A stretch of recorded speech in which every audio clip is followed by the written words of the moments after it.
Les amis les humains, comment allez-vous? Très heureux de vous retrouver pour ce nouvel épisode. Bienvenue sur Il était une fois. Alors si vous suivez ma chaîne, vous avez pu remarquer que ces derniers temps, je vous ai parlé de films assez connus. Si c'est pas le cas, n'hésitez pas à aller jeter un petit coup d'œil les amis, je vous mets le lien au-dessus. N'oubliez pas de liker, commenter, partager, abonnez-vous. Donc là aujourd'hui, on va repartir dans les vieux films, dans les séries Z. Là aujourd'hui, on va se faire un bon petit slasher à l'ancienne. Ça faisait un petit moment que je vous en avais pas parlé. Donc, si vous kiffez les bons petits slashers avec un bon petit twist final, les bonnes séries Z, ce film est fait pour vous. C'est pas, c'est une série Z, hein, c'est pas le film du siècle, mais c'est un bon petit film que j'ai envie de vous présenter les amis. Donc je vous présente le film direct, on va faire vite aujourd'hui. Sans plus attendre pour vous les amis, il était une fois American Gothic. C'est parti.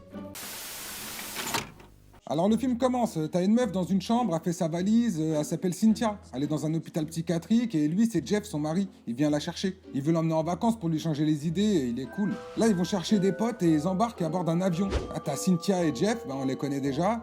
T'as aussi Lynn, Terry, Rob et Paul. Mais me dis pas qu'on va voyager à bord de ce coucou.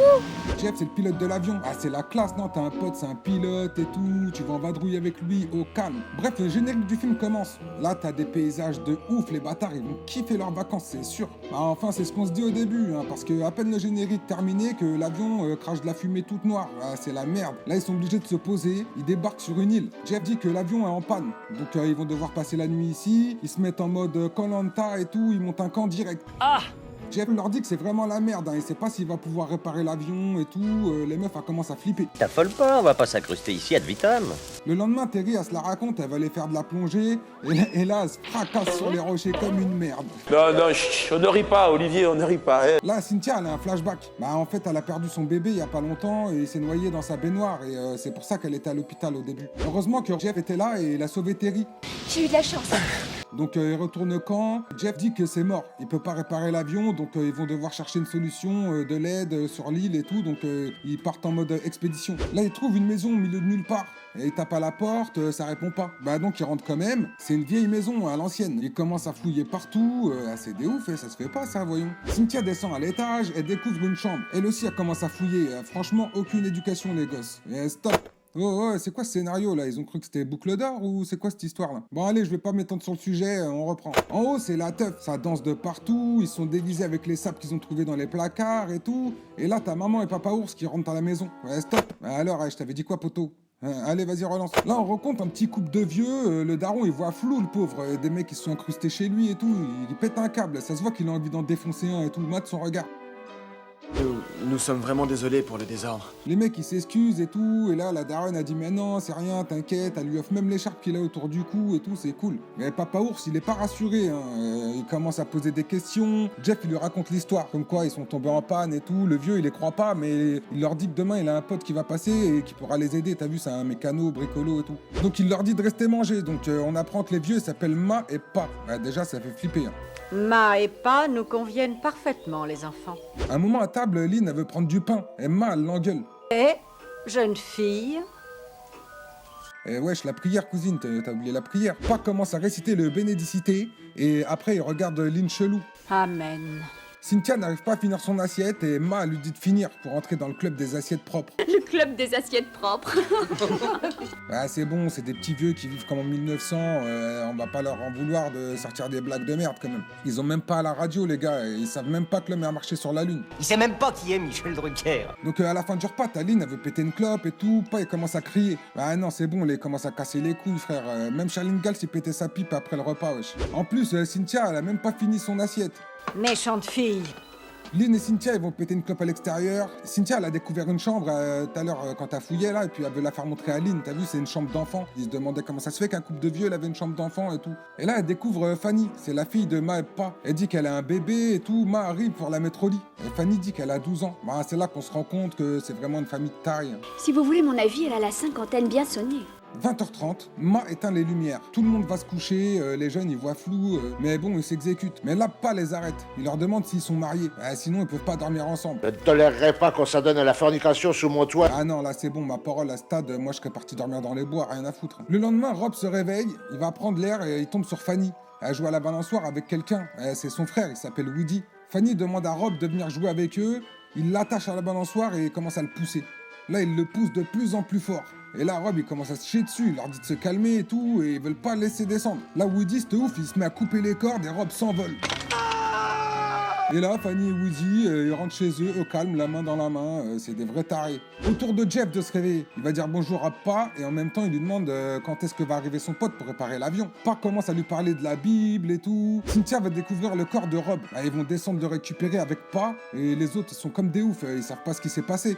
Mais Pa et c'est qui sait ce qui s'est passé. Ouais, c'est pas français, ça. De retour à la baraque, ils vont faire connaissance avec Woody.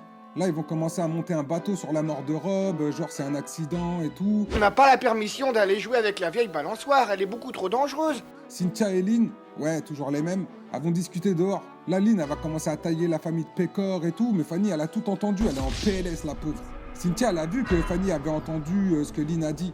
Donc là, elle va aller la consoler. Fanny veut devenir son amie. Voilà, elle est dans la merde. Elle va la réveiller en pleine nuit en mode kidnapping pour lui faire montrer son bébé. Elle arrive dans la chambre, en fait le bébé c'est un bébé mort, tout desséché, dégueulasse. Là t'as Teddy qui agrippe Cynthia. Mais c'est qui encore celui-là? Ah Simon, notre frère Teddy. Mais il y en a encore combien putain? Cynthia tombe dans les pommes.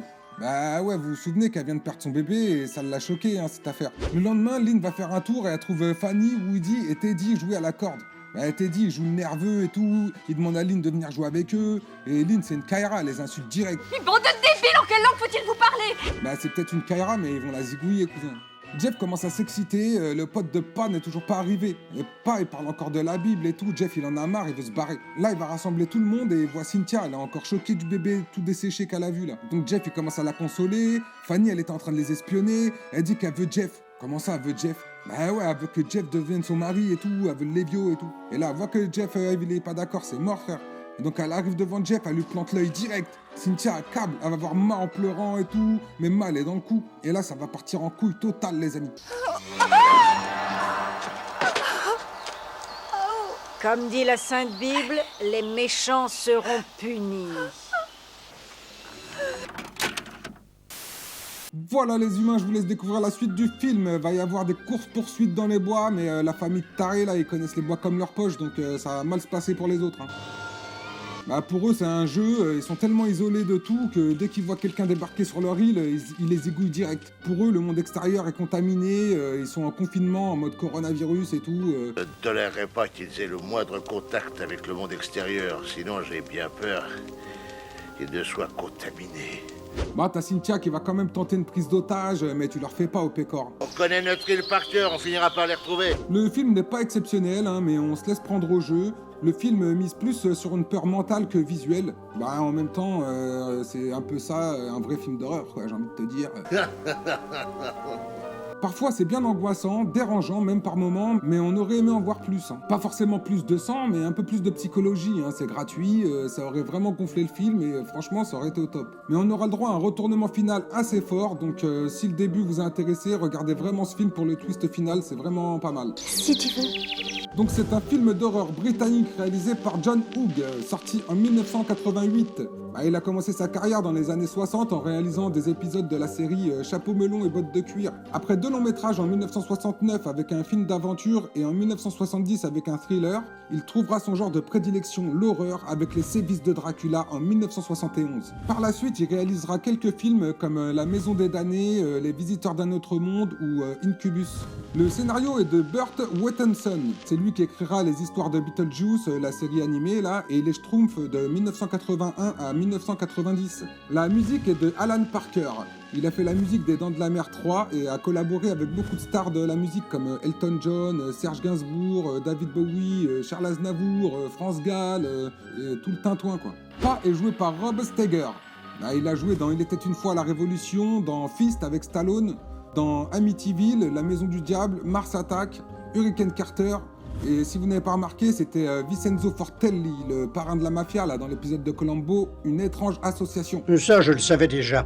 Ma est jouée par Yvonne De Carlo. Elle aussi, c'est une ancienne, elle a joué dans Les 10 Commandements avec Charlton Heston, donc tu vois le délire. Elle a aussi joué dans la très célèbre série américaine des années 60, Les Monstres, une superbe série en mode La Famille Addams. Et c'était Madame Jones dans un épisode des Contes de la Crypte au scénario assez similaire. L'épisode c'était Mort d'un pigeon voyageur. C'était un très bon épisode, je vous en parlerai un jour. En attendant, n'hésitez pas à regarder mes autres vidéos sur les Contes de la Crypte les amis, je vous mets le lien au-dessus. Woody est joué par Michael G. Pollard. On l'a vu dans Tango et Cash et il a aussi joué dans un épisode des Contes de la Crypte, Quand vint l'aurore. Et c'était Bonheur dans Dark Angel, tu te rappelles? Mais si, Bonheur, celui qui se fait braquer les couilles par Drago là. Bah, je vous mets le lien en haut, les amis, n'hésitez pas à cliquer dessus. Cynthia est jouée par Sarah Torgov. Bah, à part ce film, elle a joué dans un seul film, mais inconnu, hein, c'est voilà quoi, c'est une série Z, vous attendez pas des acteurs de ouf. Paul est interprété par Stephen Sheehan. Bah, on l'a vu dans 60 secondes chrono et on a pu le voir dans un épisode d'Au-delà du réel, l'aventure continue. C'était Les yeux de la peur. Bah si ça vous dit rien, abonnez-vous car je vais bientôt vous parler de cette série sur ma chaîne. Rob est joué par Mark Lindsay Chapman. Bah on l'a vu dans l'adaptation de Stephen King, Les Langoliers. Nous avons aussi Janet Wright dans le rôle de Fanny. Bah, on l'a vu dans Rollerball et quelques autres films, mais ça va pas loin non plus donc hein. J'en ai rien à foutre. Teddy est joué par William Hootkins. On l'a vu dans Les Aventuriers de l'Arche perdue, dans Superman 4 et dans Batman de 1989 là, de Tim Burton. Terry est joué par Caroline Barclay. On l'a vu dans The Game ou dans Candyman 2. Et pour finir, nous avons Fiona Hutchison qui joue le rôle de Lynn. Elle a fait quelques apparitions dans divers films et séries, mais rien de grandiose pareil, donc bon, on va passer. Hein. Voilà les amis, qu'est-ce que je peux vous dire de plus? Le film a été tourné pendant l'hiver 87 sur l'île Bowen, près de Vancouver au Canada. L'affiche du film ainsi que Ma et Pa sont clairement inspirés par le célèbre tableau de Grant Wood, peint en 1930, American Gothic. Bah ouais, ils ont même appelé le film comme le tableau, ils s'en pas pris la tête. À sa sortie, le film n'a pas fait l'unanimité, mais bon, moi j'aime bien, de toute façon, j'aime les films de merde, donc voilà quoi. Hein. Comme on dit, il faut de tout pour faire un monde. Oui. Non, la famille est bien starbée, c'est vraiment plaisant. Bon, je vous ai dit, on aurait aimé que ça aille un peu plus loin, mais bon, ça se tient quand même. Moi, franchement, je trouve que c'est pas mal. Le groupe de jeunes, ils jouent pas très bien, mais bon, on s'en fout, ils vont se faire zigouiller de toute façon. Donc, On n'a jamais fait d'omelette sans casser des œufs, c'est bien connu. Et rien que pour le twist final, je mettrai une note de 6 sur 10. C'est très gentil.